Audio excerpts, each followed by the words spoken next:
Howdy. What's your name? I'm your friendly neighborhood ninja. Okay. Or you can just call me Ninja. It's easier. All right, we'll go with Ninja. Hi, I'm Andrew P. Anderson. Joining me today are two great guests. I have James Dean Anderson, no relation as far as I know, and Ninja.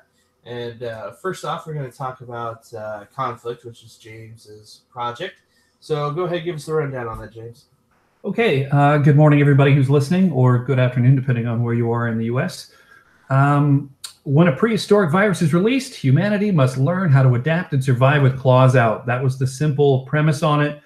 Conflict was my version of what I thought would be a more metal Walking Dead. You're the first person to hear me actually say that, by the way.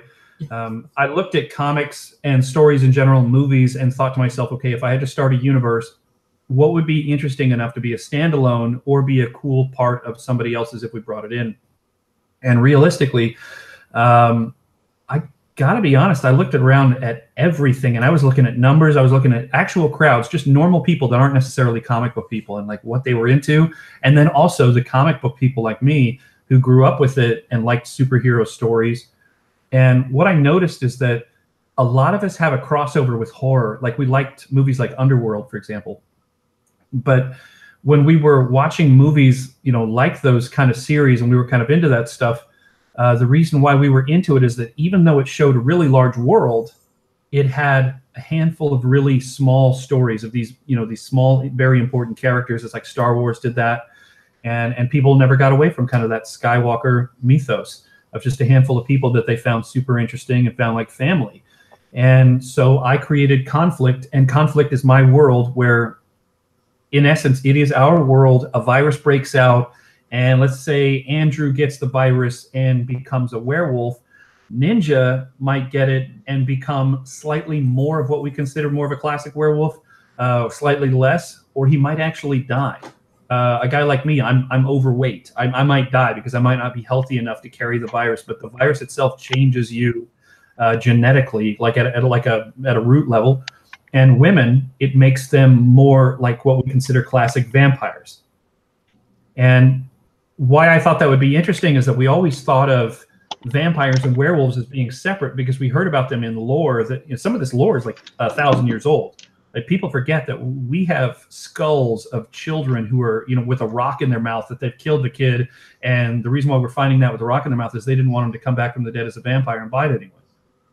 And so they would literally shove a rock into the mouth of the kid when they kill it. And like people have been really tied into the superstition for a long time. So it kind of made me wonder, what if history had reasons for us to have that, but it's like they didn't have what we have now, where we have Google and we can just be told how ridiculous everything is. And so I put in a couple of sample pages, and I did like a little sample short story from one guy's standpoint.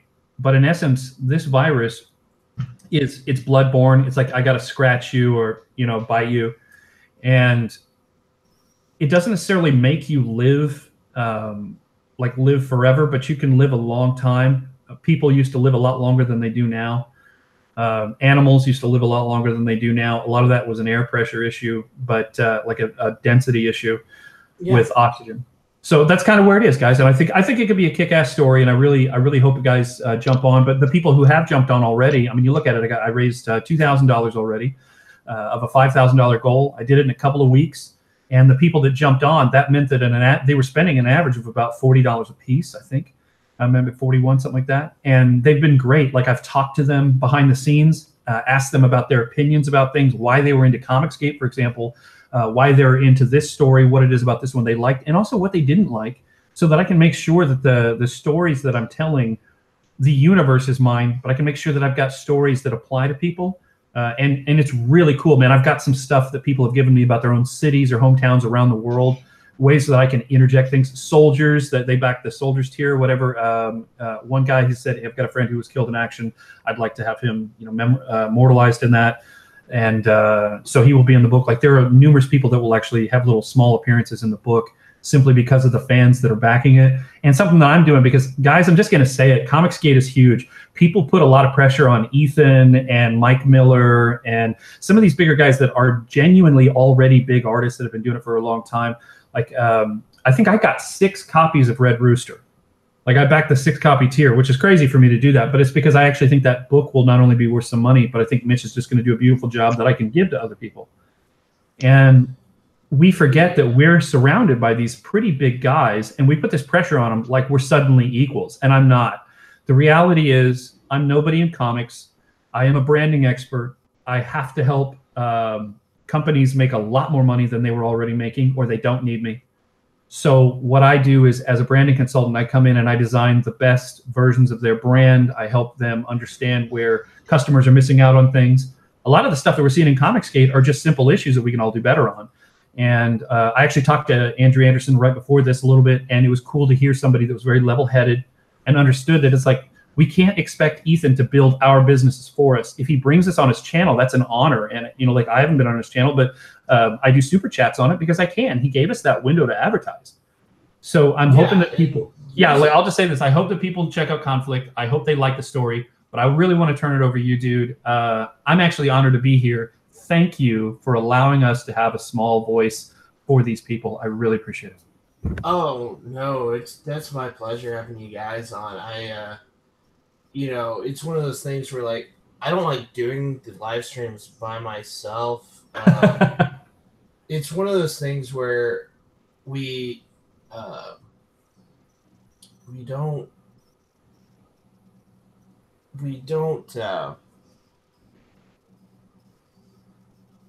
how do I put it? We have to come together.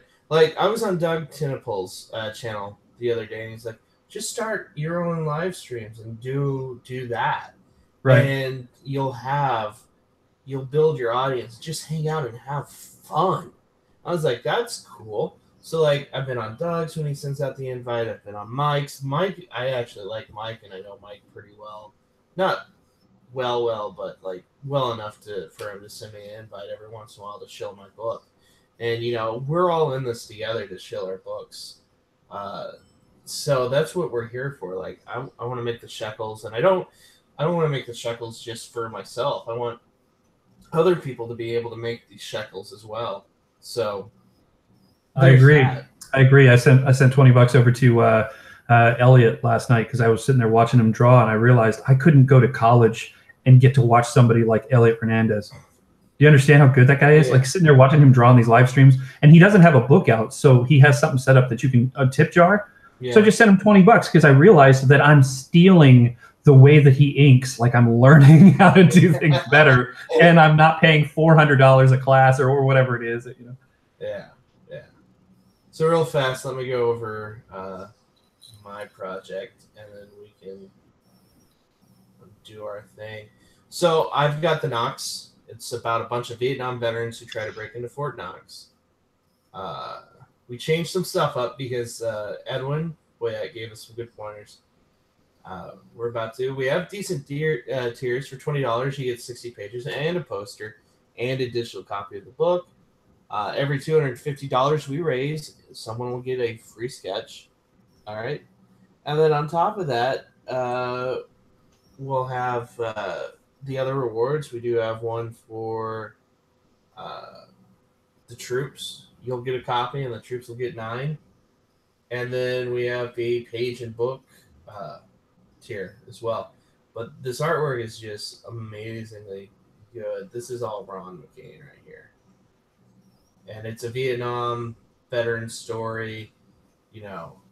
So I'm excited for it. That's why we're here. That's why I'm here doing this. And I want you guys to talk to me, my fans, and stuff like that. So we're having a great time. We're doing what we need to do by doing this, and I want to thank you guys for coming on because it's an honor to have you guys on because you guys feel like coming on.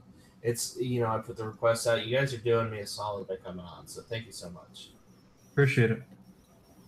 Yeah, my pleasure to be here. I really enjoy the book. It looks great. Yeah, really coming back, bringing that old school stories back from the Vietnam era. It seems like a really interesting read. Yeah, I have a connection to the Vietnam War. I grew up in the 90s. So most kids my age didn't have a direct connection to the Vietnam War. It was probably 2 or 3 generations away for them at that point. For me, it was just a generation away with my grandfather. And so we went in and we did that sort of stuff and talked. He didn't really talk about it with me until a few years ago. But when he found out I was a writer, he opened up a little bit more and showed me all the stuff. And he's told me some insane stories that might appear in the book because they're just an amazing story. But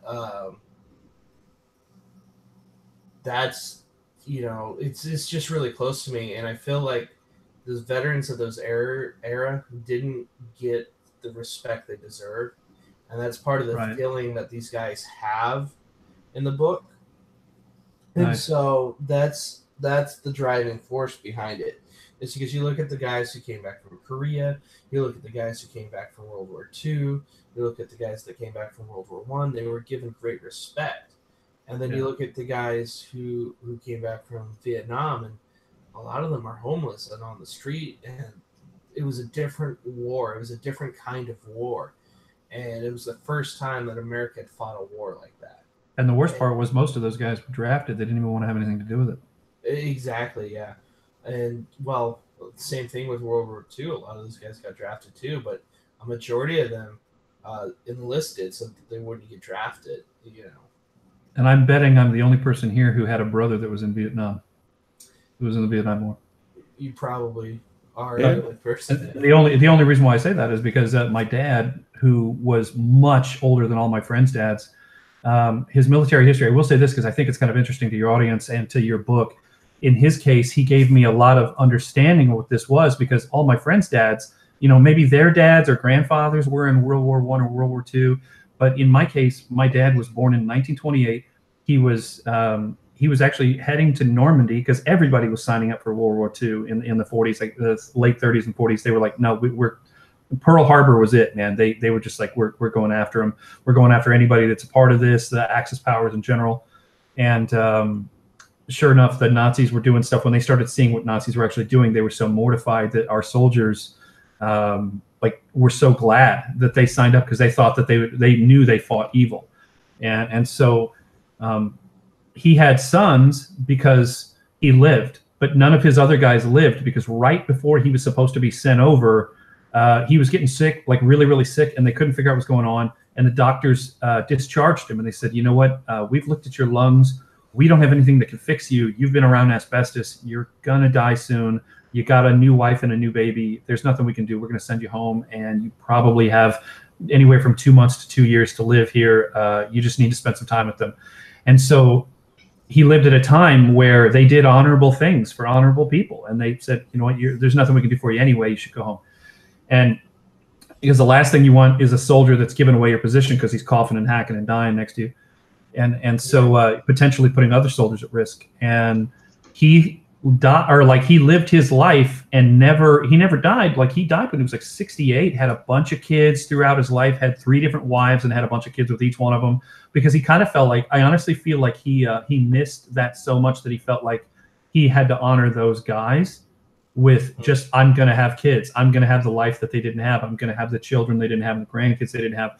And you kind of saw it in his life. And one of my brothers that were much older than me, when he was in Vietnam, the Viet Cong slid into one of his tents. They would have like these 5-man army tents, and they sliced the throats of 4 of the guys that were in there and left one alive on purpose. So the one that would be alive would have to talk about his friends like that and just completely just ruin you, like emotionally just destroy you.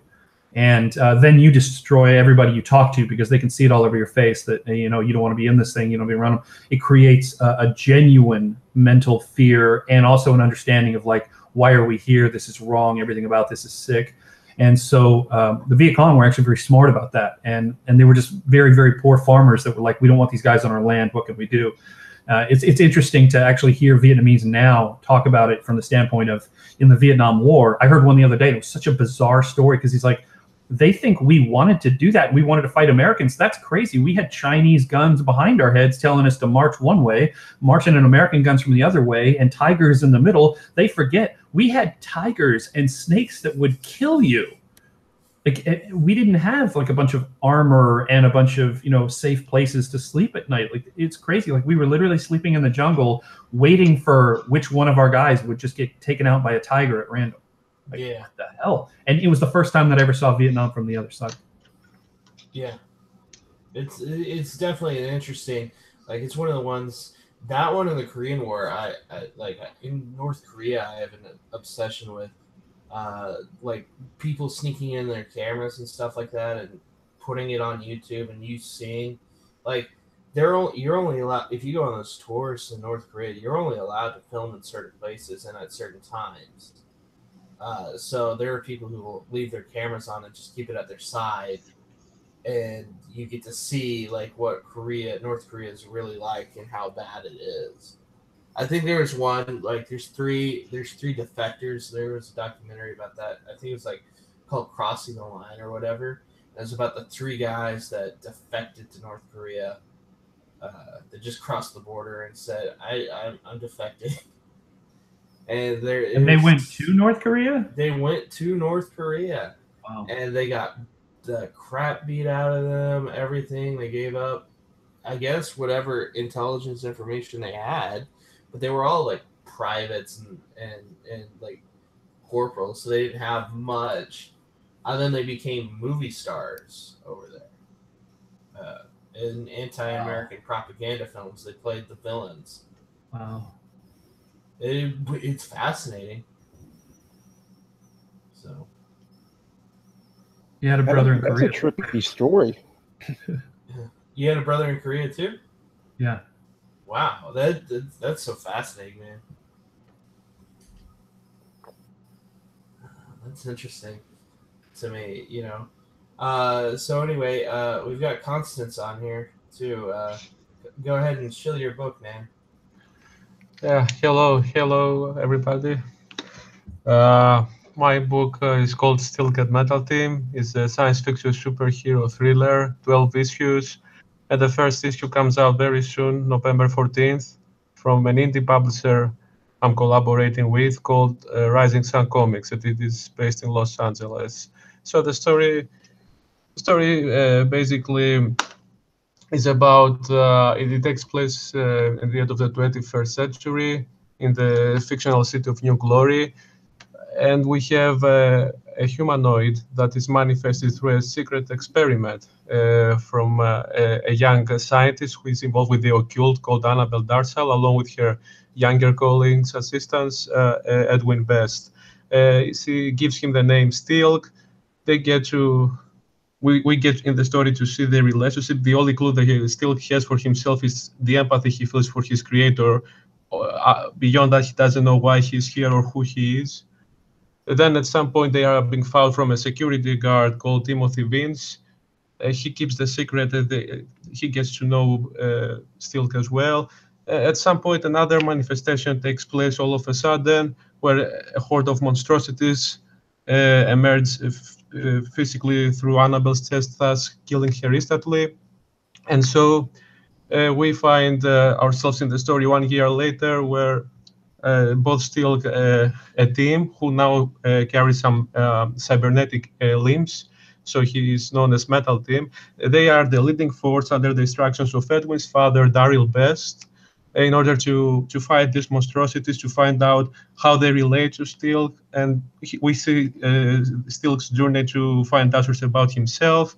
At the same time, both him and team, they have to support each other. We get to see their stories, their backgrounds, and of course, all these mysteries in the plot that need to be solved. New characters, new enemies. We go from book to book, plot twists, and of course, as the story progresses, Stilk is always a potential threat for the people, even worse than the monsters they fight. And this story is basically 12 issues, a part of an expansive universe I'm making. Very cool. Where are you from, man? I'm from Greece. I reside for pretty much a year in Estonia. And you're working in Estonia, and now you're sending this book through a publisher in LA? I have sent it for a year. I was sending my work to different publishers, and this publisher, gave me a definite answer. Like, you know what, we like your work and we can hire you. I had some positive answers from others, but they couldn't hire me because they had in-house issues of their own. And so I signed my contract with them in April. So I have completed 3 books. I'm working on the 4th one. And the Nice. first one. Yeah, thank you. Cool. So is that going to be in Diamond and in local stores, or? A Diamond is not involved. They don't want to. They don't like the monopoly tactics of them. So they try to stand as competitors as much as they can. Anyway, they're not delusional or anything. They usually distribute in around in a number of 150 stores in places like Texas, Missouri, Oklahoma, California, and so people can find it in these stores or directly as a order it as a physical copy directly from the publisher's page. And of course, there is the option of the ebooks through Amazon, Indie Planet, Drive-Thru Comics. So that's it. Cool. Yeah, thank you.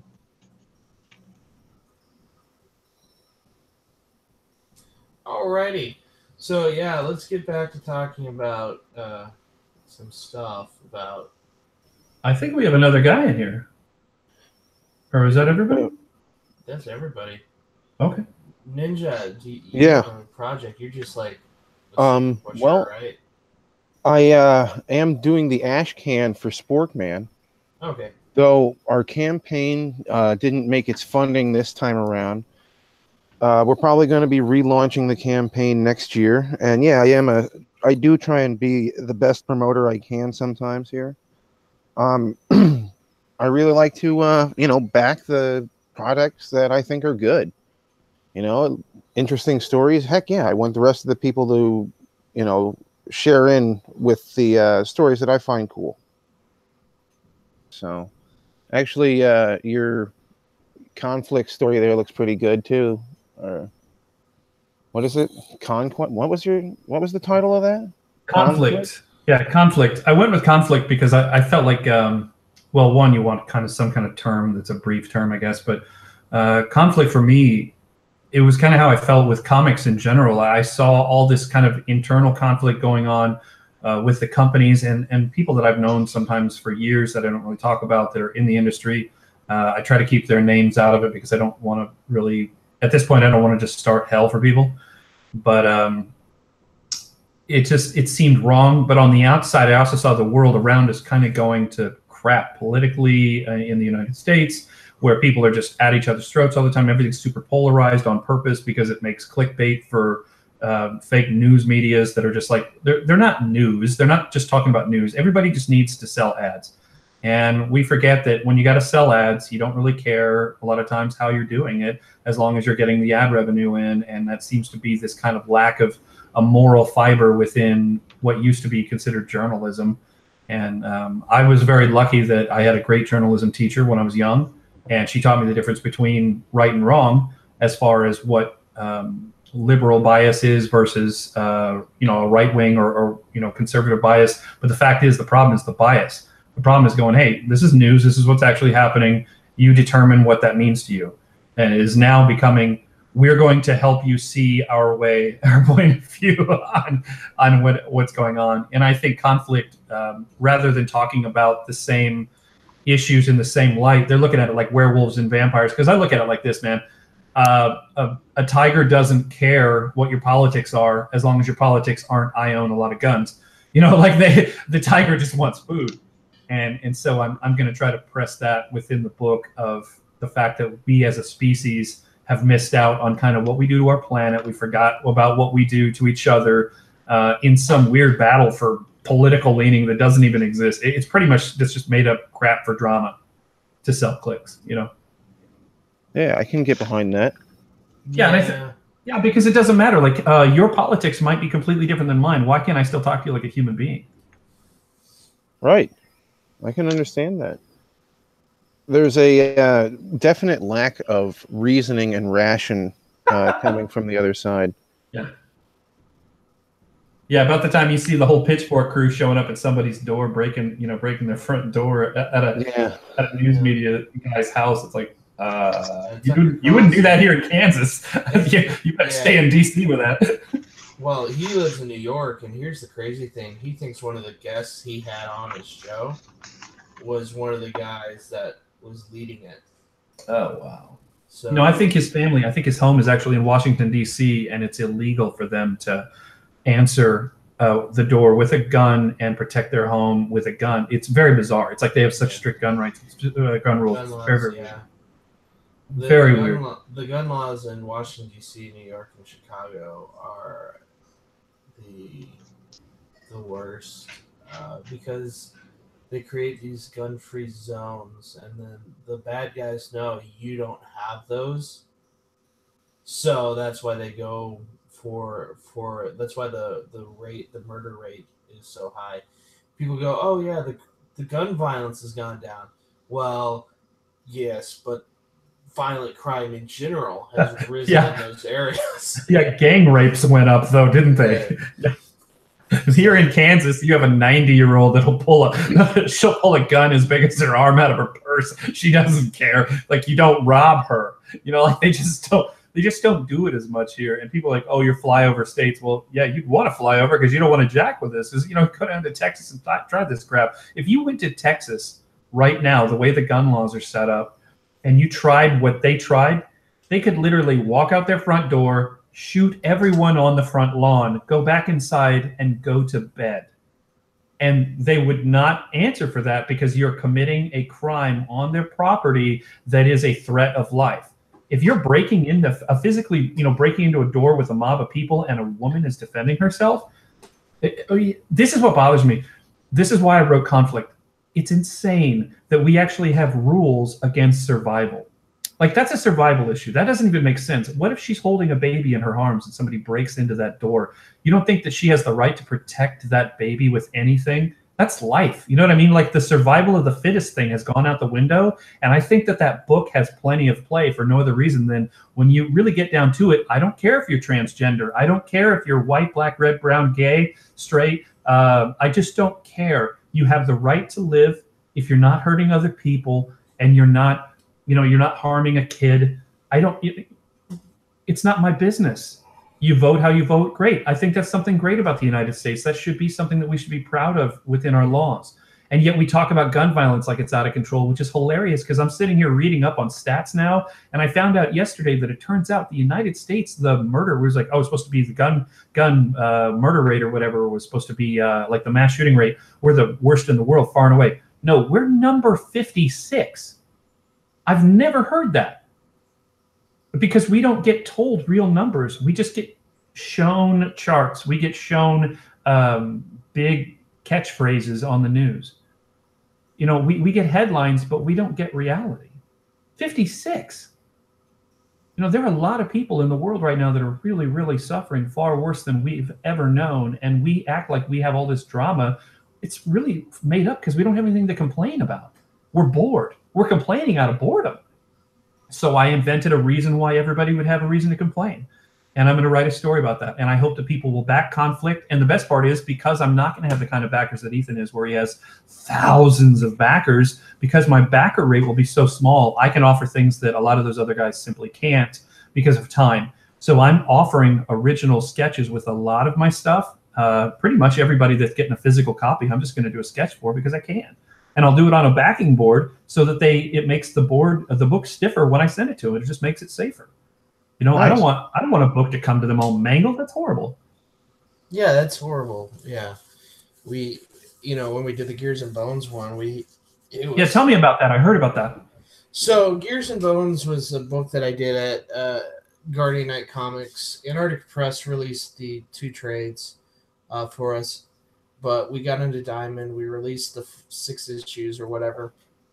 And when we did the Kickstarter campaign for the first trade, we had to pack it all. I had to go down and sign them all, which was really, it was fun. Yeah, I'll say that. Like, it wasn't a hassle. Like, I was happy to do it. Like, I was tired because I was working like 3 jobs at the time, 2 of which didn't pay, just to make this happen. And so I had a lot of, like I said, I was tired. I was happy to go down and sign it. I'm always happy to sign books for fans and talk to fans, and that makes me excited. And I love success. I love seeing success. I love helping breed success, and it makes me happy. It gives me energy to do this. To say, hey, you're successful. Congratulations. I love that. Lone Wolf just did 100% funding last night, and that was to me amazing. He went hard, Nice guy too. Yeah, so like when you're that small of an operation, you can. For me, for the Knox, I'm gonna have to push harder than I've ever pushed before because we have Marvel tier talent on there, Marvel and DC talent tier working on the book. And not myself, but the artists, the colorists are going to be, if we do go with colors, they're going to be Marvel level employees. So we have to pay them Marvel rate. So. Hey, Andrew. Yes. Yeah, I'm sorry. I have to go. It was nice to talk to you all for a while. Thank you so much. I'll put your link down in the description below. Thank you, and I'm looking forward to next time with James as well. Everybody, thank you for the invitation. You're awesome. You're welcome. Thank you, bud, for dropping in. Bye. Bye. Catch you later. So that it's so much like that. I literally just got here for that, And I wanted to take Doug's advice because like I can't just sit there and just make videos all day. But I can sit there and talk all day with people that I respect and enjoy their company. So that's why we're doing this. Oh, very cool, man.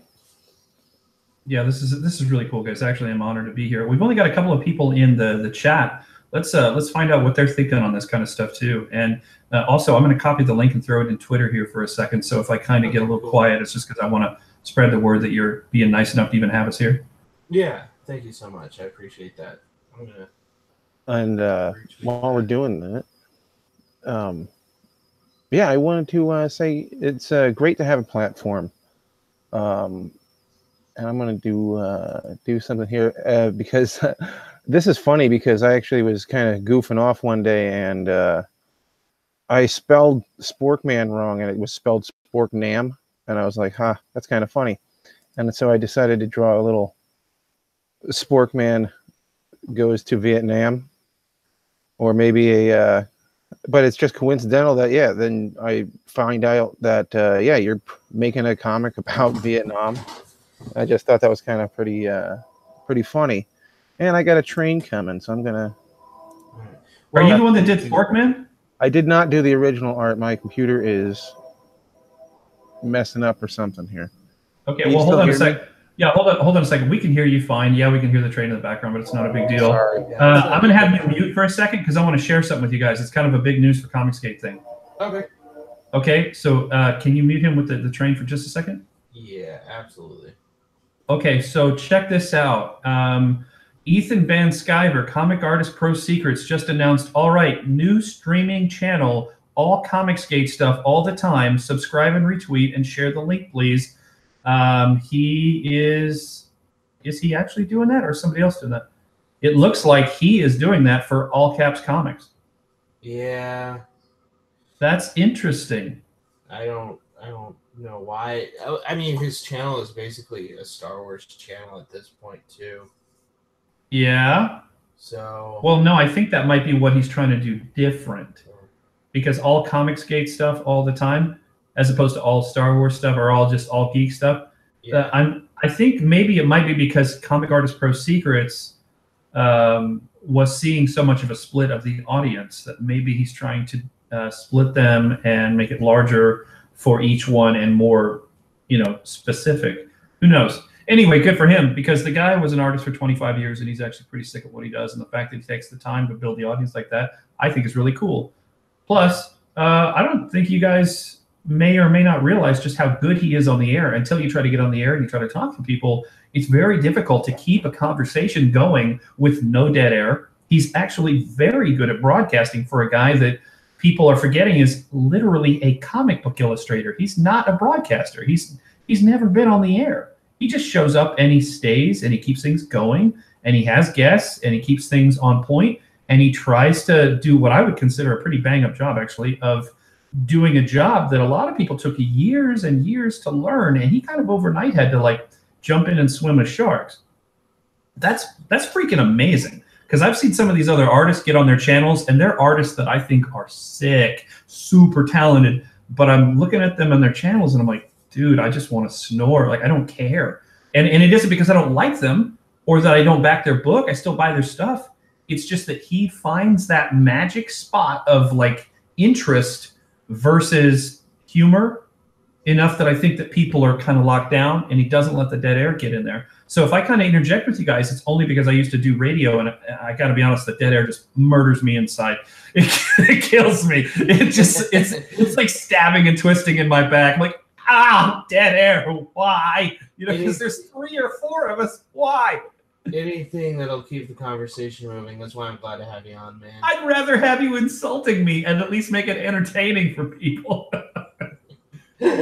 It's so bad when people will just like. I watched. I was telling Andrew before the podcast that Joe Rogan. I watched some of his stuff, and when he has guests that interject back and forth with them, it's always really funny. But if they don't, nobody cares. It just becomes so boring and so dry so fast because you're just snoring. And it isn't because you want to. You want to listen. It's just not as much fun. So why do I have 2 ninjas in here? I got 2 ninjas. I got your friendly neighborhood ninja twice. What the heck?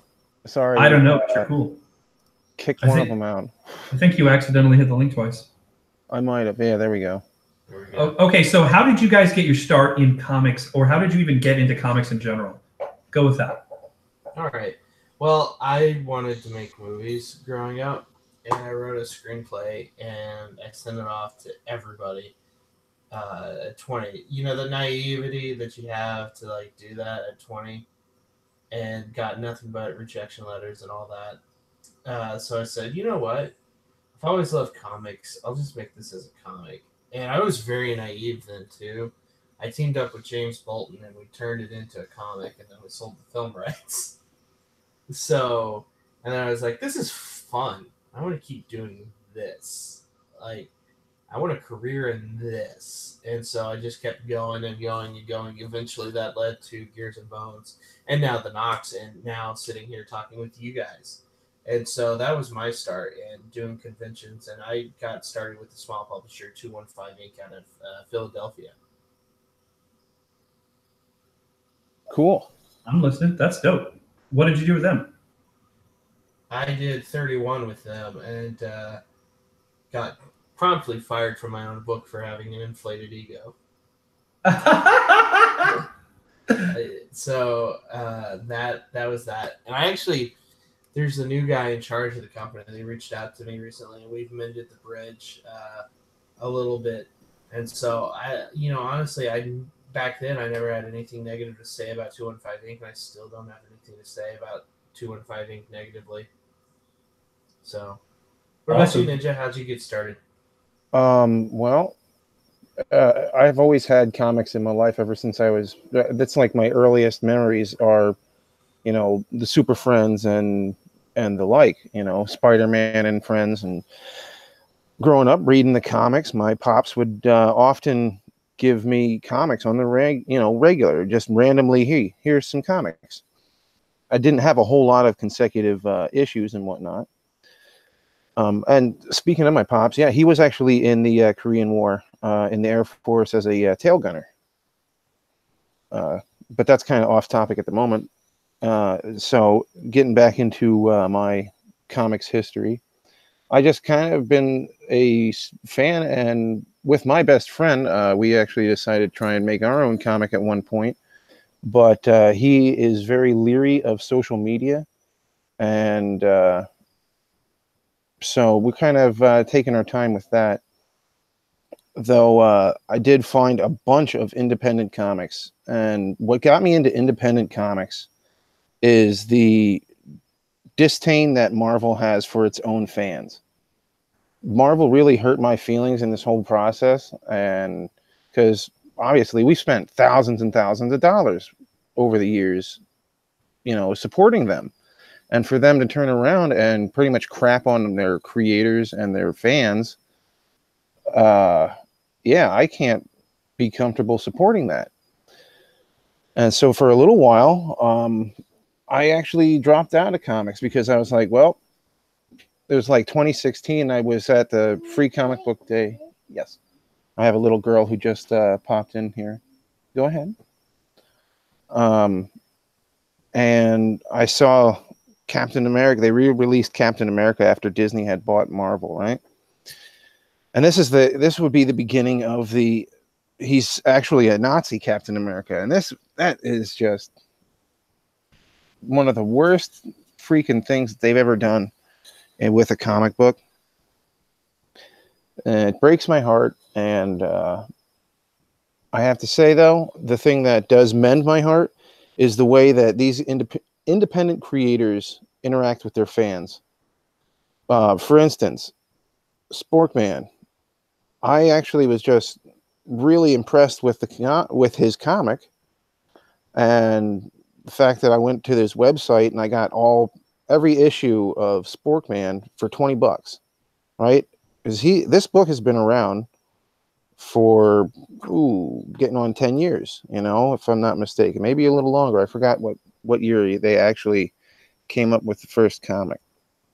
But one day, you know, I was just goofing off and I drew a picture of Sporkman and Clarissa and my character fighting his archenemy. And after seeing that, he was like, dude, you want to do the ash can for the comic? And I was like, hells yes, because it would be my, I guess, first professional job as a, you know, comics creator. And this is what I say about this community is they're just like some of the coolest people. And the few times that even EVS is, you know, he reaches out to his fans.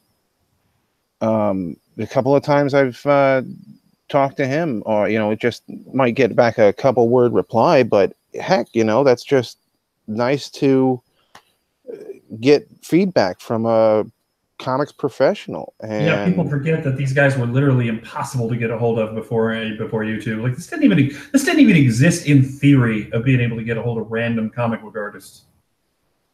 I remember for years before the internet, like the idea of getting a hold of a comic book artist outside of seeing one at a con who might give you 3 words of why they thought your stuff sucked at a con in front of people with the artwork right there, you were lucky to get that. Like Jim Lee got 400 rejection letters to even get in the door. Wow. 400 guys, not 4, not 40, 400, and he kept going. And so when anybody bags on these guys, just because you disagree with me, like Scott Snyder is probably not Comicsgate. Jim Lee is probably not Comicsgate. These guys are probably not in support either way, or if they are, they might be leaning to the other side and feel like, hey, you're talking about some of our friends, and these are people that we work with, and we don't like what you're saying. We don't know. But here's what I do know. Those people worked really hard to get there, and that's why it's really bizarre when somebody like Mark Waid acts like a douche nozzle, because it's like, dude, respect the fact that everyone around you looks worse by how you act. Because honestly, I see why Ethan has issues with somebody going onto his channel potentially, or him backing or pushing somebody's book when they're a douche nozzle, or when, say, they are allowing their stuff to be surrounded with racism or anti-Semitism or just any of the isms that you want. Because you kind of go, what's wrong with you, man? Like, why would you even want to be around that stuff? Let alone, like, why would I want to back my brand around your crap? I don't understand why people are so negative. It's a business. Like, you would think that McDonald's and Burger King, they don't really slam on each other online and stuff. You don't really see stuff. Like, you see Wendy's trolling online because it's funny, but it's because the Wendy's brand needed something funny and they needed to spark something in the digital age. Other than that, you just don't see a lot of it, because to Coca-Cola, Pepsi isn't even there. There is only Coca-Cola. If you work for Coca-Cola, that's who you work for. There isn't another soda company. You know what I mean? Like, we're doing this right now, and it's amazing that we're able to talk to each other. But when I see your little guy, your little ninja on there, the amazing neighborhood ninja that you got there, yeah, I gotta be honest, your friendly neighborhood ninja looks to me like a fun little character to draw. It just looks fun to draw. Why would I not mention the good stuff? Why am I going online to meet people and then talk crap on total strangers? It's so weird. That's why I don't comment much in the private chats. Yeah, you were telling me earlier before we got online, you were just like, dude, I don't get into all this drama. I don't need, and I'm like applauding you. I'm just giving you the silent claps because I'm just like, thank you. Let there be some sanity because this is your business, bro. We have families. What are people doing? Yeah, I just had to yell at, I feel bad about this, but I had to yell at Edwin and John Delaraz right now on Twitter. They're dividing fans because Edwin and John don't see eye to eye over Fox Day. Who gives a shit? Yo, you know what's funny? I was watching, I don't know if it was Edwin's channel or if it was Mike Miller one night, right? And I made the comment of like, I don't even remember what I said, but Edwin was like, you know what, you should go back. You should go get Flying Sparks too. And I was like, all right. So that was Edwin that told me to go get back Flying Sparks. So here's the deal. John's a great guy. Edwin's a great guy. They cannot agree on one subject, and they keep going around it like two stray feral cats. And they need to stop because they're dividing fans. Don't divide your fan base. Don't do that. I think the whole point of Comicsgate wasn't, it's a consumer-led movement. Don't let your politics cause these divides because you'll alienate half your audience. Like, who cares if I don't know Vox Day, I don't know his politics, I don't care if he puts out John, that's great. His personal politics have nothing to do with his business. Let him run his business. It's the same thing with like Elon Musk. No one cares about what his politics are. He just goes shoots a Tesla into space. yeah, that's pretty funny. Well, that's the thing. I mean, not everybody's going to agree with everything. And I mean, sometimes the drama will find you. And sometimes like, well, there's certain individuals that tend to get really heated online for some reason, and then they just will not stop. And they get to the point where they're like, other people feel very harassed because they're just being tagged constantly, like having their Twitter messages being blown up by one person, just random. It's a lot of times it's just nonsense that they're talking, and it's a little sad to know that some of that stuff, that division within the community, is happening. I would like to do my very best to prevent this civil war. It's not what any of us need. It's not what any of us want. We just got done experiencing it with Marvel and DC, and how they were crapping on their creators and how they were crapping on their fans. We definitely don't want to have that kind of thing within Comicsgate. I like Comicsgate. I don't know if I can even say that I am the leader of Comicsgate anymore, and I might get in trouble for that now. But originally I thought we were all the leader of Comicsgate. So there is that. I do have a little bit of feeling with that. Okay, so what are your thoughts there now? Like, explain that, because I think it's good to unpack that. Okay, I'll just be honest. The ideas and the little infighting that seems to be happening with, say, I don't know, there's some people that really have a problem with the war campaign right now. I'm hoping that everything gets squashed real quick and we can kind of forgive each other for what was said and move past it, and remember that, yeah, sometimes you get heated and sometimes we say things that we don't necessarily mean. And I want to extend this to everybody, that treat people how you want to be treated. I mean, we all love comics. We all want to see good art. We want to see good stories. I want to be a positive influence here and say that I really do respect everybody that I've interacted with online. And I mean, I really haven't had that many, trolls or anything. And I want to say that I think we can remember what we all share is our fundamental foundation in comics and creating, right? That's something that I believe we all do share. And so, well, I'm sorry. I have a little girl who is calling me from the bathroom because she's potty training. So I'm gonna have to go check on her real quick. She Sorry, wins. guys. She wins. Sorry. Yeah. Sorry, CG. Yeah, She's going to win. Because guess what? Somebody's going to have to fling a poo otherwise. And that's not cool. She wins. She wins. Yeah. I mean, go deal with that. You're not, mute yourself. Go deal with that. You be you. You come back in a second. Right back. For me, that's the thing. Do you have kids, Andrew? No, I don't. Oh, I didn't have kids until I'm like 40, and all of a sudden I have a kid. I'm like, oh, geez, this is different. I got a dog that has to go for a walk every morning and every night. Actually, I used to have a dog till it turned out I found out that I was like violently allergic to them, and I just didn't know that growing up. And so, because I'd never been around dogs, and I only got the dog because I was trying to get used to the idea of having a kid, and because I knew that I was getting married and things just kind of, that's how life works. And I loved my dog so much, and when I had to give up my dog, it just crushed me because I liked that dog. In a very short amount of time, I liked that dog I loved that dog more than I liked most people. And yet what I found was he was actually harder to deal with than having a kid. It's actually been easier to have a kid because I think I've had the best of both worlds with a kid, where I am in a relationship that is a marriage, where you have somebody that decided she wanted to be a stay-at-home mom. She wanted to be a mommy. It's what she wanted. And so she spends a lot of time with her, and she enjoys that, but they also spend a lot of time with her parents. And so they have grandparents in her life, which I think is really good for kids to have some like real culture. And they have like a Russian and Polish family. And so they've got some culture, and they have some food and some things that are kind of unique to them. And even just old Russian and Polish words. And it's just cool to see my daughter get to be around adults a lot. But because she's around adults a lot, she hasn't turned into a psycho. Like a lot of kids are just absolutely psychotic because they're surrounded by other 3-year-olds going the whole time. And so they don't know how to not be like that. And they don't know that it's like, dude, you don't actually even have to act that way.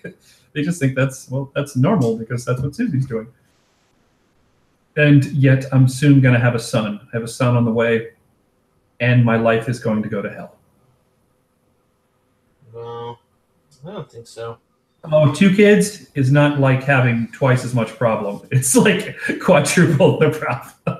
That's why you need 7 kids, because it'll balance it all out. No, I don't. No, I don't. No. I've got a friend of mine's got 7 kids. I don't know. No. My aunt has 5. I literally couldn't afford to feed and house and put clothes on all those kids and all the school stuff that they do. He's such a good dad, and he loves his kids, and he's so involved with them. But people don't understand the amount of money that those kids are like going through just with sports and activities. And they're all like straight A students. He's done an amazing job, and he loves his kids. But a Mexican gangbanger that was just like, dude, I don't want to do this with my life. This is crazy. I don't want to go back to prison. And he just changed his life. And we're talking a dude with neck tattoos that one day finds himself as this super dad living in the suburbs with his beautiful wife with 7 kids. And they're, all straight A students, and they're all really smart and talented and athletic. And you're just like, dang, you just did a serious 180 on what people thought you were capable of in your life. And it's because I think a lot of Mexican Americans are bored. I think a lot of them are very intelligent. A lot of them are very creative. And they're bored, and their society has set them up within our society to kind of fail, and we're not giving them anywhere near the credit they deserve, not giving them anywhere the opportunities they deserve. You look at actors, like the amount of Hispanic roles that go to actors that are not some almost just kind of like insulting role is really, really low on the percentage. It just doesn't make any sense. Like, they're so talented, and they have so much emotion and so much heart and physicality, and we're taking these things from their whole society with that. So in my book, Conflict, I'm going to keep going back to that. Like, I've got guys in there that are, I think people in the Hispanic community will definitely be like, I know that guy, or I know that girl. And I think, like, my wife, her best friend growing up, she was Mexican. She came here with her parents from Mexico. And so her grandmother didn't speak a lick of English. And my wife said at one point, just hanging out with her, she spoke Spanish better than her friend did, because she would talk to her grandmother all the time and hated that she couldn't talk to her, so she just learned Spanish being around her all the time. Yeah. Dude, that's how cool. You do it. That's how you do it. That's cool to me. Yeah. Yeah, like my wife speaks a little bit of Russian. She speaks some Polish. She speaks some Spanish. And she speaks some German. I'm like, wow, you are awesome. I speak English and bad English. I am art. I are good. Yeah, I draw artings with crayons. Yeah, it's one of those. It's just one of those things.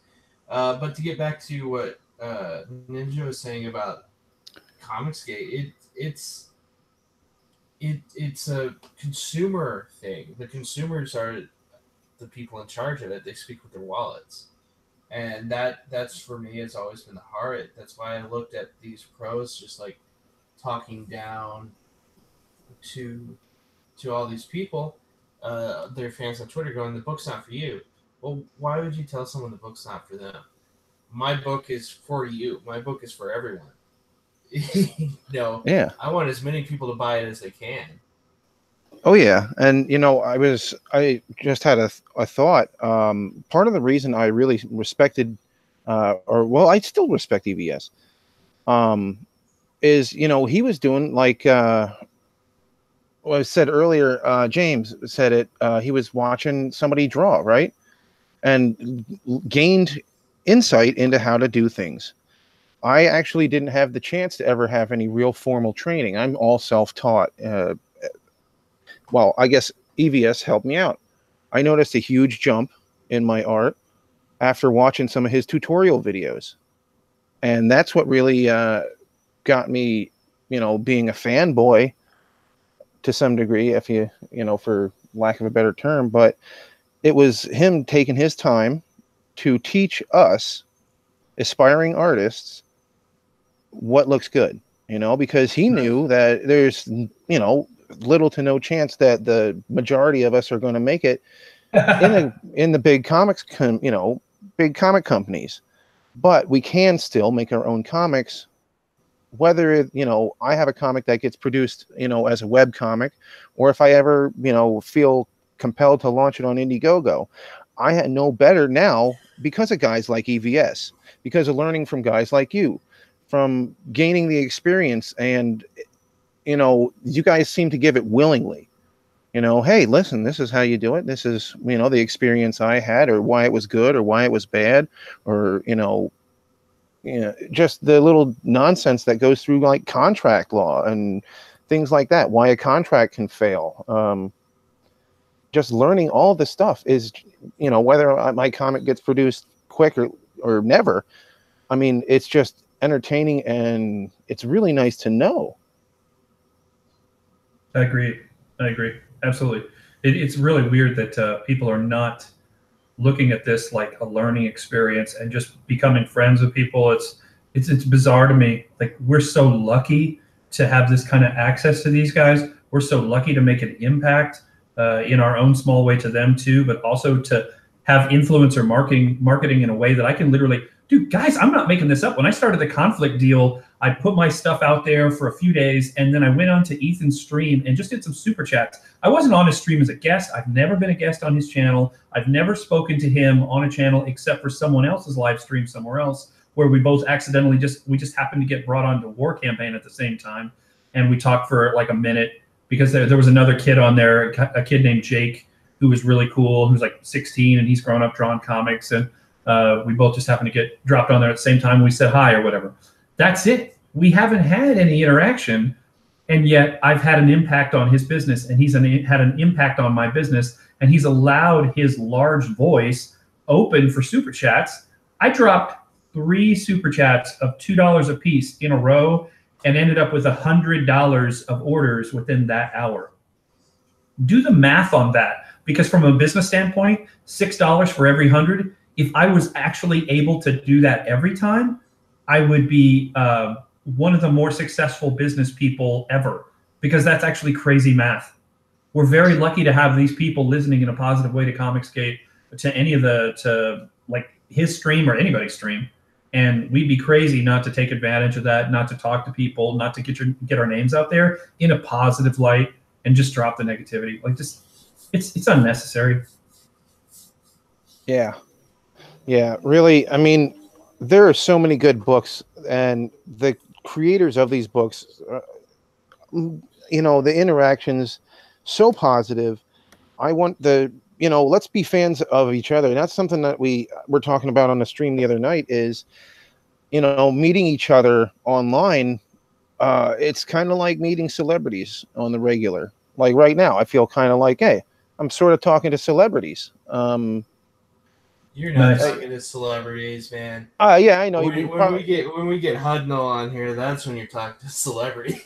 I think it's funny that people were always making fun of Doug, and I'm like, Doug TeNapel is the only one of any of us that's made a 7-figure deal. Like that guy's literally made a 7-figure deal on his art and creativity, and people are talking crap on him because of his dirty hands or whatever. I'm like, really? That's who you're going with? That guy's been balling in the game for decades. He did Earthworm Jim, and when I remember the first time I saw Earthworm Jim, like on it was like a comic book style poster for the video game, and I looked at it and I'm like, that is so comic book cool. I actually want to play video games, and I told myself I wouldn't let myself play video games because it's such a time suck. That I remember I was 16 in a room full of guys where we saw 6 hours go right out the window, and I'm like, oh, I better stop doing this now. This is bad. And I'll never get a comic book drawn. I'll never get a job. And sure enough, it kept me away from it. But when I saw Earthworm Jim, I was almost sucked back in. When I saw Batman, when you could play as Batman for Arkham Knights or whatever, I was like, oh geez, that's so cool. It looks so good. I could just be Batman. So now we have an opportunity to be around guys like Doug TeNapel, and I just go, that's cool. Yeah. Art T. Bear was one of my favorite inkers in the world, and he's in Comicsgate. And when he started talking about being in Comicsgate, Dave Sim being in Comicsgate, I'm like, everyone shut up. We are awesome. This is great. These guys are amazing. These guys are legend creators. I can't believe they have anything to do with this. We're all idiots. Well, yeah.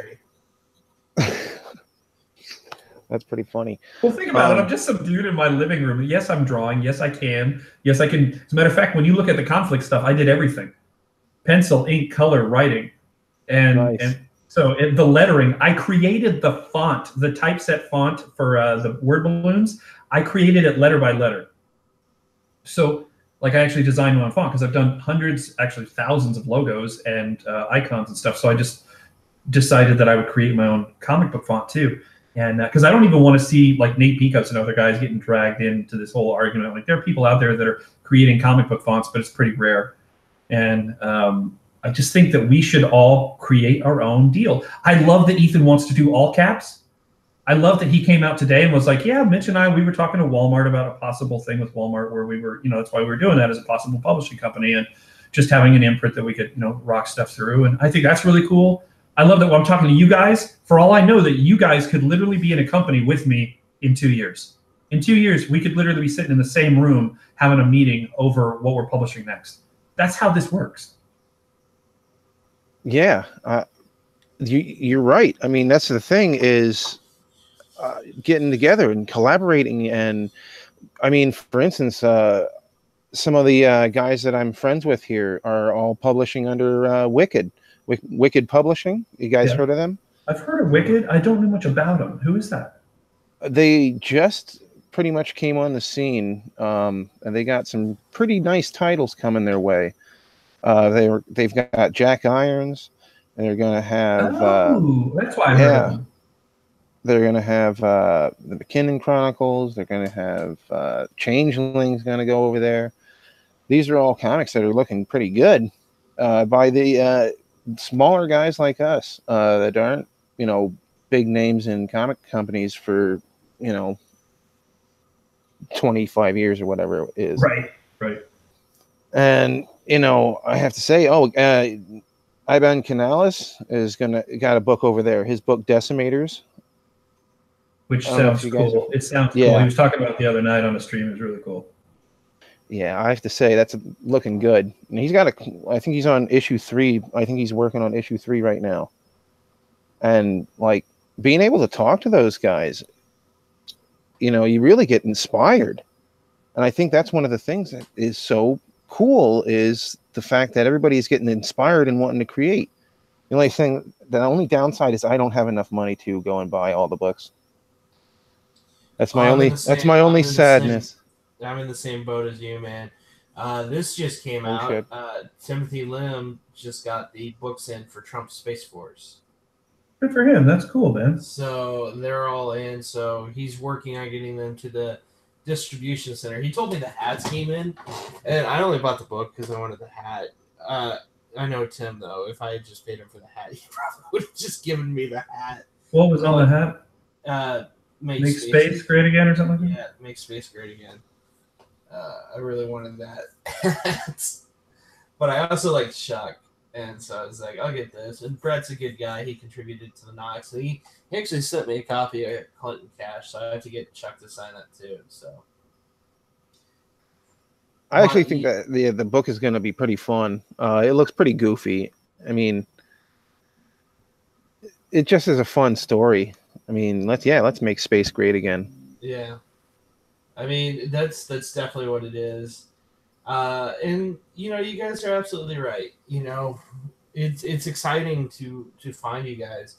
Like, if this movement hadn't happened, I wouldn't have found more people who agreed with me. Back in the day, back when I was starting, I was like, man, it's just me, Chuck Dixon, and Frank Miller that are conservatives in comics. And I got outed by 215 Inc. And so my career was stagnant for 5 years because of that. So now that there's a resurgence of a lot of people going, hey, we just want to make good books. That's what we need to do. That's what I want to do. Yeah, I think people are allowed to have their politics. They're allowed to do what they're doing, but they've got to understand at the end of the day that the things that you do can have an effect on the people around you, especially when you're so community driven. And they forget that we're acting like we're in one big company almost in a lot of ways. And so if you can imagine just randomly being able to say whatever the hell you want to say in your own company, like, no, that doesn't happen. You go to work, you do your job. If you're going to be in a social situation with a whole bunch of other people, you don't have to walk on eggshells, but you have to be a human being. You have to go have some sense of thought of maybe I should just shut the hell up. Maybe I don't actually have to share everything I'm thinking. Maybe I don't have to say the worst crap possible right now. And I know because I'm totally game to say wrong, terrible things. And I had to learn the hard way. I upset people. I pissed people off. I would lose jobs, or I would lose friends, or I would lose relationships because I wasn't kind. And it just makes you kind of go, wait a second, why am I not being kind? What's wrong with being kind to people? There's nothing wrong with that. What the hell have I been doing? And so I woke up and I realized that a lot of the experiences I had allowed me to write something like Conflict, where I thought it was a pretty deep story from a lot of different perspectives, including those that would completely disagree with mine. And I hope that in these books that we see coming out, that they're fun and they're funny and cool to see, but fun to read and characters that we care about. But I also hope they're just not weak characters where everyone in the book is the same crap. And I think that's why it's actually really wise to just look at the best writers out there and to go, you know what, they're capable of making me care about somebody I thought was a villain at the beginning of the story, and I kind of identify with them as the hero at the end. I think Game of Thrones is a perfect example of that. I actually haven't seen that show, but I've heard a lot of good things. They're killing me. Oh, this is just dead air after I said it. No one said anything. I'm like, wait, what? I met Hodor once. I don't even know. I don't have time to watch Game of Thrones. I stopped watching Doctor Who. I watched Cobra Kai. So I just don't have time. Was Cobra Kai funny? It looked funny. I enjoyed it. It's very not PC. So it was great. It was worth the $10 for that month because they dropped it all at once. Okay, so we've mentioned our projects. We've mentioned the Knox. We've mentioned Conflict. what are some things that we could mention here that are just fun to mention? Like, what are some things that we could just talk about that, like, people that we follow or whatever that we think are great? Because, like, I will tell you, like, on Twitter, for example, if you follow artwork from Brett Booth or Greg Capullo, Capullo, I'm not really sure how to say his name. Like, those kind of guys, I enjoy their artwork. Whether or not I'd have anything to do with them politically or not, who knows, and I don't care. But there are people like Jim Lee who I watch their stuff and I just think it's amazing. And what are things that you guys are into following where, like, dude, I listen to such and such, or I watch such and such, and it's cool? I have a vinyl record collection. Me and you talked about this. I love music. Yeah. I've got a few guitars. Yeah. I do this thing called back cover versions because I can't sing, and post them on my YouTube, so you can go find those. But Greta Van Fleet just released their first debut album. Shut your mouth. You shut your mouth now. I loved it. I thought it was good. Why? Did you not like it? No, I already had Zeppelin growing up. I didn't need the pseudo version. Okay, so here's the thing. There's only like one or two songs that they do that's really Zeppelin-y. The rest of the album... No, that is their sound, and they're not doing as good of a job at it. Have you listened to the album? Yes. Because the rest of it sounds more like The Firm than anything else. There's some Firm in there, yeah. There's some Firm. So but you know who it should sound Company like? Too. It should sound like Greta Van Fleet. Like when I was in Barrel Bright and we were touring, people said we sounded just like Barrel Bright. They were just like, you know what? I don't know how, but you guys have actually managed to have certain influences of other bands, but you don't really sound like any other band. Like, we can tell it's you and you're doing your own thing. When I was a band before, I called Alienate. It was the same thing with Alienate. They were just like, wow, you're big like this band or that band, but when we see you live, like, you're a big band, but you sound like Alienate. And that made us feel good, because at first, when we first started jamming, the guys just wanted to jam Tool songs. And I'm like, would you stop it? Like, every song was like, they were just sitting there messing around in drop D 5/4 time when I would come into the room, and they'd be warming up, or like, knock it off, because it would literally, to the point, they sounded so much like Tool that you didn't know they weren't playing a Tool song. Because droning 5/4 stuff in drop D, it all starts to sound the same. And we would have to drag them away, and so we would create our own sound. It really wasn't a sound that I think any one of us would have gone, that's the band I'm going to be in. It's just what it became.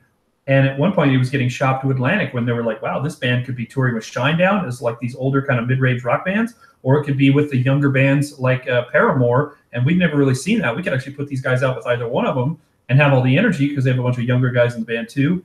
I think we've got something here. And Atlantic heard it, and Atlantic got scared.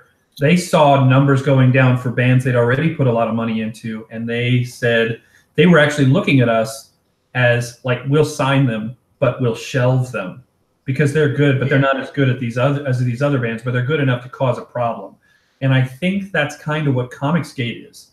I think Comixgate is the problem in the industry, where we're a bunch of people who have said, some of us are creators who said, yeah, we're doing this. Some of us are fans, but we're going, we like this thing that's very close to what you do, but done in what we think is actually a better way. And we don't want to have to buy this other stuff. And so they keep force feeding us this politics, this like super left-wing politics thing that they think is what we have to do. And they keep telling us that, insulting us as fans, that there's something wrong with this. They're doing it to Star Wars fans. They're just insulting the fans. Say, no, you have to have this, or you're the jerk. I'm like, no, I don't.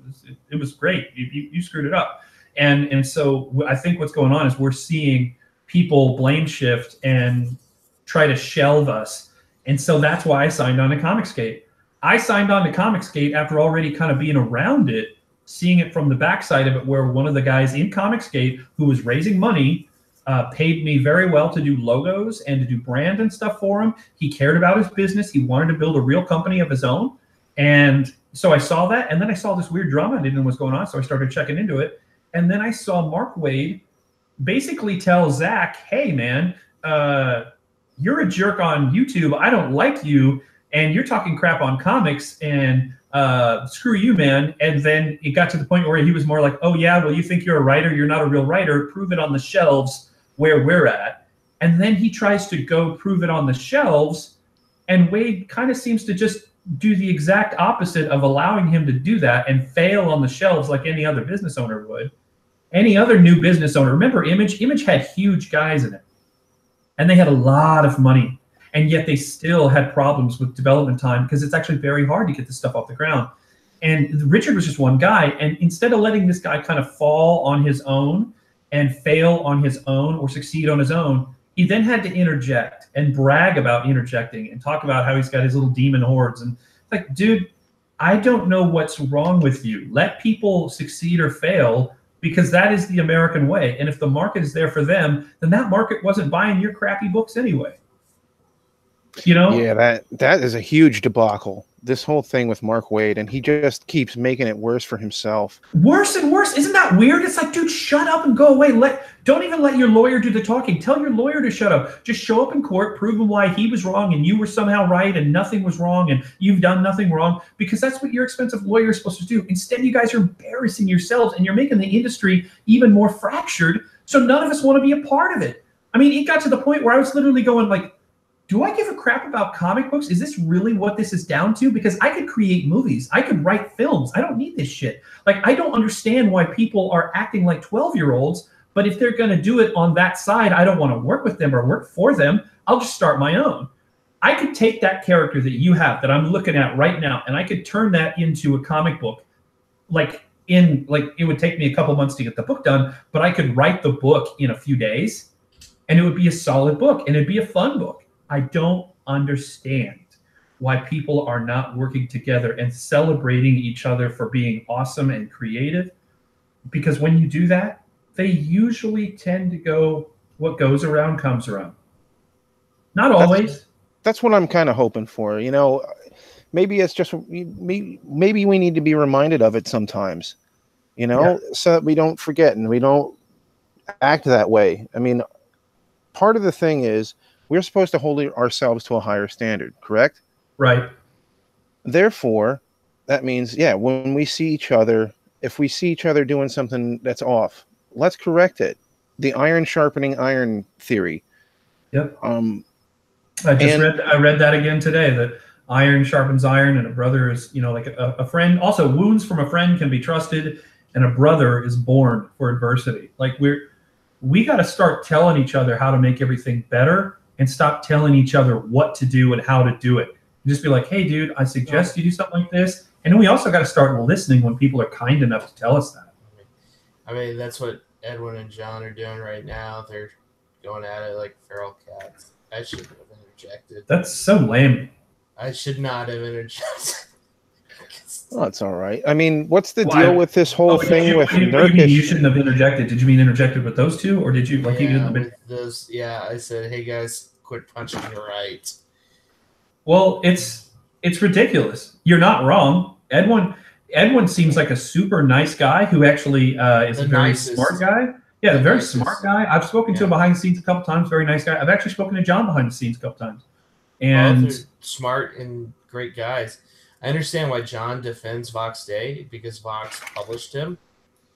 I don't know enough about Vox's politics to say any which way on Vox, but he seems like a good businessman. So, well, all I can tell you is this: let those guys be those guys.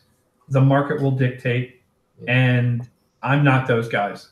I've decided to make a book that I think is not only very diverse, but I think can talk from different viewpoints. And I think that good writers can do that. Bad writers will always just do a trope and stick with it.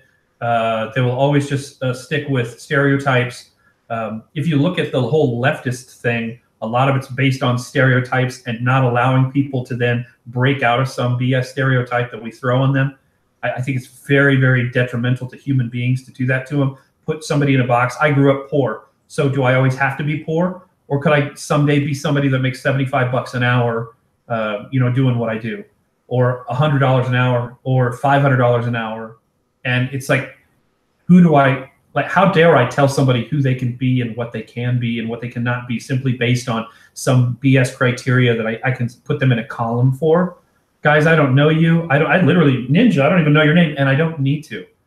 If you're a dude who decides that you're going to be awesome at what you do, awesome. And lets other people be awesome at what they do, awesome. That's all I care about.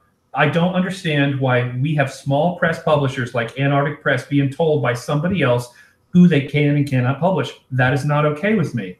That is censorship. Now, you can tell Antarctic, I'm not going to buy it. That's crap. But you don't get to tell them who they can publish, because that isn't your business. It's literally not your business. Matter of fact, they're a competitor of yours in the place that you work for, and the place that you work for has billion-dollar reasons why you should shut the hell up anyway. Yeah. Because you're screwing with Disney's properties when you do that stuff. Yeah. It's going to be a very interesting lawsuit. Well, let's wrap it up for right now, guys. I'll post another link later on. I am getting kind of hungry, so I will try to find some food. Thank you so much for having me on, man. Yeah, thank you guys for coming on. I appreciate it so much. Yeah, it's my pleasure, and I love being here and able to learn something and just have the experience of getting to know you guys has been a blessing. Absolutely. Well, thank you so much. And you know what? You should do a ninja comic. Just like do it on Twitter. Yeah, I'm working on it. I'm Nice. about 9. I'm on page 9 of the script. Yeah. Who's gonna draw it? I am. Oh, that's awesome. You know what you do with that? You cut your costs. If I could draw my book, I would. Yeah, I figured just doing it all by myself. But I'm just going to take my time and have fun with it, because I think it'll be just that much better enjoying creating it and just having the fun. There you go. And also, yeah, that Sporkman is going to happen. I'm still going to do that Ash Can. It just might be a little bit longer than we had expected. That's all. No biggie. I'm sure we'll bounce back and come back even stronger. Okay, so exactly what went down with Sporkman? Before you go, I just want to know this. We just didn't meet our funding. And what was the funding goal? 7,500. We got to like 45% funded. I don't know. Maybe we just didn't hype it enough. I don't know. Yeah, it just kind of fizzled out. Email list that you can start out strong and keep pushing. And you've got everybody's support in the private chat. You got Team Knox behind you. So yeah, that means a lot too, guys. Yeah, well, maybe when you relaunch it, I would make this as a suggestion. Try to do it a little bit more the way that Tick maybe came across. I think maybe there might have been some confusion as like, is this serious? Is this not serious? To some people who saw it as something in between, or they felt like it might have gotten lost. Maybe try to define it a little bit more, just in the sense of if they get stuck with that where they're trying to find the definition of it, it's harder to find an audience, because we're already such a split of a split. And so the great thing about what you're doing with that is I think a lot of us are the more sarcastic people by nature. And so we want to enjoy something like Sporkman. We just kind of want to have some fun. And that might actually help. That's all I got. Because I'm excited. I'm excited anytime somebody wants to put out a fun comic book and just actually have some fun with it. All right. Well, the Knox and... Knox, where are you at? Where are you at on your money? We are at the same place, 1,190. And when did you start? We started a week ago exactly. Doing pretty good. Keep going. We're where I hope we would be. Hell yeah, man, you're doing pretty good. All right, man. Thanks for having me on, guys. All right. Oh, well. Wait, hold on. Right at the end. Don't you dare go get food if we got Mike Barron right there. Mr. Mike Barron joins us. By the way, if you want to, grab some food. Yeah. Mike Barron. I'll be right back. I'm going to go grab something real fast to eat. I'm going to leave the stream going because we've got Mike Barron on the chat with us, so we're not going to go anywhere. Bring me up to speed, boys. What have I missed? Okay, long story short, we were just kind of talking about things we've seen with Comicsgate or without it, just people in general, kind of our projects. It's been a very loose discussion. Nothing's ever been, or nothing solid, so you can kind of jump in and interject and just have some fun. Well, hang on. Before you jump in there, I just got to say this is a very coincidence because Wednesday I was at my farmer's market that I work at, and I found a copy of Nexus. Nice. The 1985. It's the first graphic novel. Was it being used to wrap fish? No, somebody just had it sitting there. I was like, "Hey, look, a comic," and I was like, "That looks pretty old." And I was like, "Oh, Mike Barron. Oh, let me look at this." And I got it for $1. Wow. And it's in great shape. Well, there's a little bit of the tatter, but Is that the black and white story? it is. Yeah. That's our very beginning. It's just very coincidental that you jumped in here. It's cosmic, man. It was I do believe it. I believe that 100%, actually. So when people say, "Are you part of Comicsgate?" you tell them there is no Comicsgate. That's an invention of the left. There are a number of creators who have opted out of the regular system to achieve creative freedom. Absolutely. To be honest, I think it's actually freaking hilarious that they need to have the Comicsgate tag. But whatever works. I am Comicsgate. If somebody wants to tell me that I don't get to believe how I believe or back what I back, I don't get to buy what I buy, that's bad enough. But to tell me that as a publisher or as a creative that I don't get to publish on the shelves next to you in the same distribution channels, hell no. It's just not going to happen. And so, because it turns out I'm an ass, and I'm going to stand in your face and tell you I get to do anything you get to do because we're in the United States and that's just the free market. Deal with it. And so when I saw this go down with Zach, I said, no, that's not okay. That's crossing a line that is not on politics. That's on bullying and tort, if you want to call it tort. To me, it's organized crime. To go, we have the big bully pulpit and we can tell other people how they can have somebody on the shelf or what they can't have on the shelf. That's not okay. And here's the thing. Here's why. Because I'm actually competing against Zach. I'm competing against Mike Barron. I'm competing against Ethan.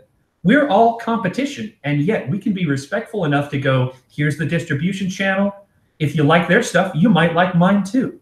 We can utilize each other to help each other's voices get even bigger. We don't have to do business that way. And what Mark did was wrong. To me, it was wrong. And whether or not he actually did it, I don't know. I wasn't there. I just know he bragged about doing it.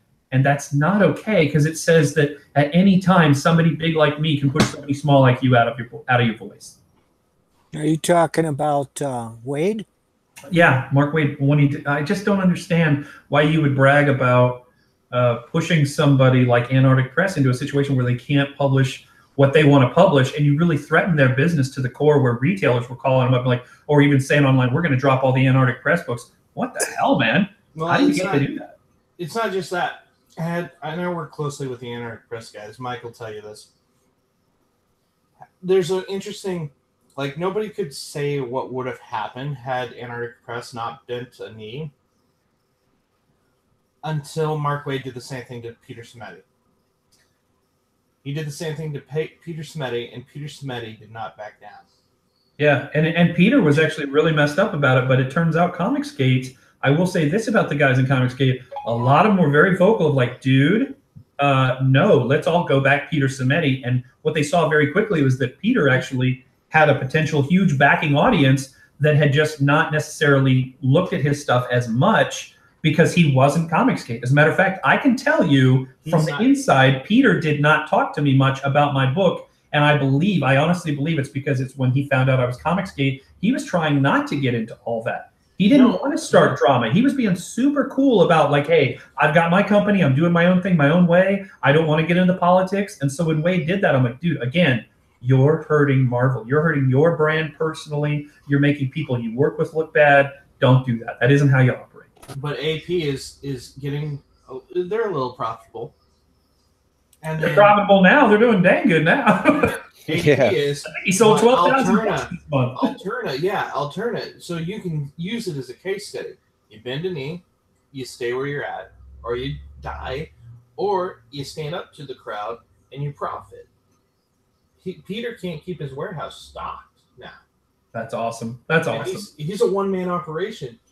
So he's fulfilling all these books himself, you know. Good for him. 15,000 orders, 500,000. Honestly, I wish him the best. Like he didn't want to talk to me about doing conflict, but to be perfectly honest, like straight up, I wish that dude the best. I'm super excited for him. It was such a good guy triumphing over evil, kind of a, the little guy overcoming an obstacle kind of story, and it really makes you happy. I'm like, Mike Barron knows more about this than any of us because he was doing indie comics at a time when it was really hard for indie comics to even get some notice and some play. And yet he's selling Nexus, and people are just like, we just thought, I'll tell you, Mike, when I grew up, I thought that book was just as big as anything else. I just thought Nexus was just a massive indie book like She or other ones that didn't seem like it was an indie comic. It just felt like it had transcended. Well, thank you. We are preparing a whole raft of new material, which Dark Horse will release next year. Dope. Yeah, cool. Oh yeah, my son was reading the Nexus book that I got last night for his school project, or he has to do daily reading.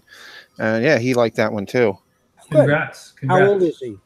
He is going to be, well, he's 9 tomorrow. Congratulations. Happy birthday. I will pass that along to him. So, Mike, while I have you here, I found a bunch of old Badger books in an antique shop where I live. Should I pick them up? Badger's cool. Should you? Of course you should. If I send them to you, will you sign them for me? I'd be happy to. Sweet. Are we on? Are we Twitter or Facebook friends? We are Facebook friends, Mike, and Twitter friends. Well, when you mail them to me, PM me. Okay. Or drop me a PM and I'll give you the address. Drop me a PM and I'll give you the address. Yeah, you know me, Mike. I'm the guy who's been helping you get cue ball out at Antarctic. Is this Andrew? This is Andrew. Yeah, it's hard to talk to whom I'm speaking because I don't got no camera here. Oh yeah. I see you, Andrew. I see you. So yeah, I found a whole bunch of those, and then there's a Nexus statue in one of the local shops down here. So that, I mean, it's been there since like the 90s. The guy can't. It's been sitting there, so I can probably get him to give me a good deal on it. I am actually super grateful that we get a chance to do this, but I will say that with Mike Barron here, it just definitely makes it super cool to me for being a guy that was a 90s teenager growing up reading comics and drawing them every day. And this is just bizarre to me that we have this community, and yet there's sometimes that kind of weird infighting and stuff. So you guys aren't going to see that kind of weird drama from me. I'm grateful to meet creatives. Like I'm grateful to work with guys, and Mike, I'm sure, can attest to it more than any of us, that the industry is already so hard to get into that it makes no sense to just go out of your way to lambaste other professionals. Nope. And incidentally, boys, I will be dining with Larry Hama tomorrow night. Yeah. Oh, tell Larry cool. I said hi. I appreciate him. He gave me great writing advice. You did too, Mike. So I appreciate that. So one thing I like to do when I have the older comics guys on is I want to hear stories about, working at DC. You did Deadman, right? Yes. How did you get started? Mike, how did you get into comics and stuff in the beginning? Like, how did you get into the industry? Well, I was working in an insurance company, and a friend who was at a newspaper called me and said, "There's some dude down here trying to sell us his pictures, and he draws just like you." And well, that was Steve Rude. I can't draw, but he thought I could draw. But anyhow, so I met the dude, and we were in the right place at the right time when Capital City Distribution wanted to publish their own comic. Nice. So we showed him the first 12 pages, which one of you just picked up, and they said, yeah, and we were off and running. And I think we did 8 issues or 9 issues with Capital, and then we went to First. Cool. That's when you did the Badger, right? Yep, that was the second creation. They said, well, give us another character. And I had these pages that Jeff Butler had drawn about a druid. I said, well, let's do this series about a druid wizard. And Milt said, no, give us a costume crime fighter. So I'm thinking, why would anybody put on a costume and fight crime? They'd have to be crazy. And then I was walking down State Street, and it was the Badger Liquors, the Badger Pub, Badger Meats. And then it came to me, the Badger. And he was a multiple personality. So his issues that gave him that reasoning for you, obviously it worked. Like obviously the comic worked, and people, they read it, because you even had some crossover with that property into larger publishers. Yeah, we had a few. Yeah, you know what I mean? Like that's actually pretty rare. I think Spawn's done that a few times, but not a lot of indie guys have been able to cross over into larger publishers very often. Grendel has had several collaborations with Batman and I think The Spirit. Billy Tucci with She. I think there were a couple of them with She, where She did that too. Yeah, it's pretty rare, but dude, congrats. But also, it's cool because people are making characters that are original characters. And it's like I was talking about earlier, guys. It was like, Mike missed this part, but if you're going to write a character, write the character so that it's an individual. Because I handed my wife a comic recently from a major creator at DC who had recently said something to me that was kind of off color and weird. It's like she complimented my art while still questioning my sanity with Comicsgate. And so I said, well, I'll just grab one of her books and maybe stop judging her and not go off the bat or anything. I'll just be, well, let me just give her some fairness and give her the benefit of the doubt. So I went and I bought one of her books. And before I could read it, I went in to grab gas. My wife was with me. I went into a gas station to put gas in the car, and I said, hey, here's a book. I want you to just read it. She's not into comics much. She used to read some manga, but she wasn't big into that. She was into a lot of movies, and that was about it. She was a sculptor and an artist, but she didn't have a huge comic book background and didn't really care. And so I said, just read this and tell me what you think. And when I came back out, I got the gas in the car, got back in the car, and she was already done with the book. And I thought she was just kind of skimming it. And she's like, no, I read it all. It reads fast. It reads terrible. Every character is the same except for this hero, quote unquote, the lead character. And he's written like an idiot and you don't care. It doesn't even seem like it makes any sense with the story at all. Like he doesn't belong. And you're hearing this out of her mouth and your heart is sinking because she doesn't. Oh, yeah, this is the worst one. She ended it with, if this is the stuff that Comicsgate is going to put out, if you indie guys are going to do this, you're never going to make it. She didn't even know she was looking at a DC book. Oh, man. Because it looked so, like when you looked at the cover, yes, it was a DC moniker on it, but the logo looked stupid. And I'm a logo guy professionally. I'll call you. If your logo looks stupid, I'm going to call you a bitch. Because that's my job. I've done over 10,000 of them. I am a world's expert at logos for a reason. I've been published in, international guides to logo design numerous times for a reason. It's because I'm a jerk about doing it the right way, learning what you're doing wrong, because I learned from those same jerks who helped me understand that I didn't know anything about what I was doing. And when they taught me, I realized that I was just costing other people money. This book is costing DC money. It's not okay. And when you're seeing the artwork on the front and it looks so piss poor that as an artist that it's an insult, and that indie guys who've been drawn for a few years that could beat it and would care more, it just tears at your heartstrings. Because it just tears you up inside because you're like, man, there are artists out there that are so hungry for these jobs and who are just going to, they're going to conventions and they're getting shut down. And yet there's somebody else here that might have been a friend to somebody or however they got their job, but then didn't respect the fact that they were lucky enough to get their foot in the door in a job that is so hard to get into and just didn't see it through, didn't put in the time, didn't put in the effort. That's awful. Like, I feel lucky that I get a chance to put out a cover and have 19 people get on there and go, we don't like it because then you go back and you redo it again, because they already told you why you should. Comicsgate's pretty handy. We're actually getting a lot of advice from a lot of people that we would never normally be even able to get a hold of. We're online with Mike Barron, for hell's sake. This is crazy. Oh. And Mike just dropped out. And he left. Well, at least you got to give the compliment before he dipped out on us. It's okay. Although I'm honest about my story. I legitimately just found this freaking book. The Nexus book. Yeah. Yeah.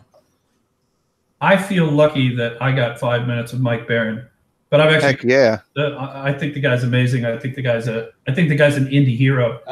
Oh, there he is. Mike's Cool. back. Yeah. Sorry about that, fellas. I said I got to beg out because I'm under deadline here to produce something, and I accidentally X'd out before I said goodbye. But it's been a joy chatting with you, and we'll do it again.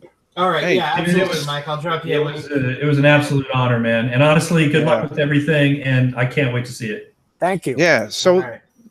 cool to meet that guy. Hell yeah. I actually got a chance to talk to Mike recently.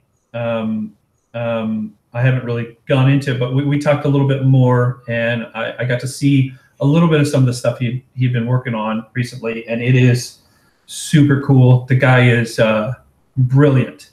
You read his work and you're just like, geez, I suck at everything. I mean, it's how you feel. Like, he's really, really talented, and it comes through in every page. Steve Rude, you look at the guy that he was working with, Steve Rude as an artist. Holy crap! These guys were monsters. They were monsters. And I actually produce all my art digitally, so it's super easy to go back and fix stuff. But you know, these guys were doing it all pencil and paper and scanning it in, or I don't even know how they really got it. You scan in your black and whites. Well, in their case, though, sometimes they were doing paintings, and it was like more painted style, full colored art. With Nexus, I think some of Steve Root's stuff was like, you know, these huge things that look like paintings on the cover. Yeah, the cover is got to be a huge painting. The interior art is black and white, but it's still beautiful.